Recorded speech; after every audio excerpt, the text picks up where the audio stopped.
नवनिर्वाचित मुख्यमंत्री डॉक्टर मोहन यादव द्वारा बुधवार को ली गई बैठक में दिशा निर्देश का असर गुरुवार को देखने को मिला। दतिया जिला प्रशासन ने ध्वनि विस्तारक यंत्रों को निर्धारित डेसिबल पर ही बजाने के निर्देश दिए हैं। कलेक्टर संदीप मार्किन, एसपी प्रदीप शर्मा द्वारा कलेक्टर भवन में बुलाई गई शांति समिति की बैठक के दौरान सभी धर्म गुरुओं की मौजूदगी में शासन की मंशा से उन्हें अवगत कराया गया। इसके लिए सभी धार्मिक स्थलों पर ध्वनि विस्तारक यंत्र, लाउड स्पीकर, डीजे का निर्धारण मानक के हिसाब से ही रहवासी इंडस्ट्रियल जोन, लाइसेंस जोन में बजाने के निर्देश दिए गए हैं। इसी तरह खुले में मांस, मछली आदि का विक्रय भी प्रतिबंधित किया गया। माननीय गृह विभाग के पत्र दिनांक 13 दिसंबर 2023 के द्वारा ये निर्देश प्रसारित हुए हैं कि सभी प्रकार के धर्म स्थान, चाहे मंदिर हों, मस्जिद हों, गुरुद्वारे हों, चर्च हों, सभी जगह जो ऊपर लाउड स्पीकर लगे रहते हैं, ध्वनि विस्तारक यंत्र, उनके दिन और शाम के समय जो उनका डीबी लेवल है डेसिमल का, वो एक निश्चित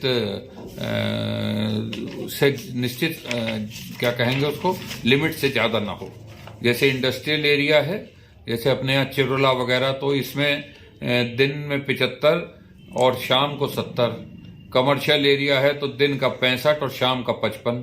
रेजिडेंशियल एरिया है, निवासियों का एरिया 55 और रात शाम का 45। और साइलेंस जोन दिन का 50 और शाम का 40। साइलेंस जोन का मतलब जैसे अस्पताल हैं या ऐसे अन्य एरिया जो साइलेंस जोन के रूप में निश्चित किए गए हों। इसमें उड़न दस्ते भी गठित हो रहे हैं और जिले में इससे संबंधित शिकायतें प्राप्त होंगी तो उसका भी एक समिति बनाई गई है जो उसका परीक्षण करने के बाद यथोचित आदेश पारित करेगी।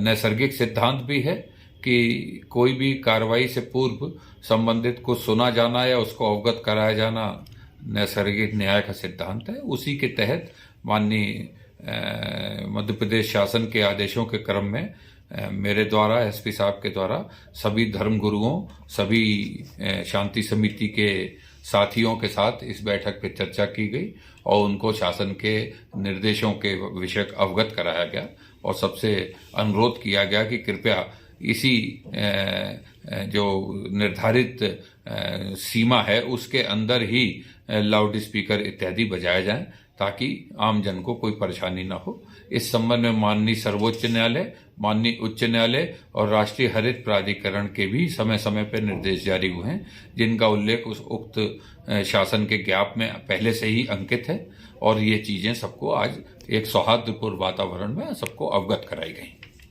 जारी हुआ है, उसमें पहले से ही आदेश है, कोई नया नहीं है। सिर्फ उसको पुनः शासन ने बताया है कि जो पशु मांस और मछली का विक्रय है वो लाइसेंस के बगैर लाइसेंसधारी ही करेगा और कोई नहीं करेगा। इसके साथ साथ दुकान की साफ सफाई वो करे, खुले में विक्रय न करे और सामने एक अपारदर्शित कांच भी लगाए ताकि आम जो व्यक्ति निकल रहा है उसके सामने कोई ऐसी विभत्स टाइप की चीज उसको महसूस ना हो। इतना करे, लाइसेंस की शर्तों का पालन करे, इतनी चीजें लिखी हैं। और ये भी है कि मंदिर या ऐसे स्थानों से 100 मीटर से अधिक की दूरी पर ही इस तरह मांस या मच्छी का विक्रय वो कर सकता है। सभी शांति समिति सदस्यों के साथ और जो धर्म गुरु हैं उनके साथ हम लोग की बैठक हुई थी। जो शासन के निर्देश हैं उनके बारे में स्पष्ट सभी को जो जानकारी है वो उपलब्ध करा दी गई है। साथ ही कल जैसे आदेश प्रसारित हुए थे, रात में जो ये डीजे वाले जो उल्लंघन में थे उनके विरुद्ध जो कार्रवाई है वो की गई है और अभी लगातार जो जिला स्तर पे इसके उड़न दस्ते गठित किए जा रहे हैं वो लगातार इसमें कार्रवाई करते रहेंगे और जो भी नियमों के विरुद्ध होगा उनके विरुद्ध नियमानुसार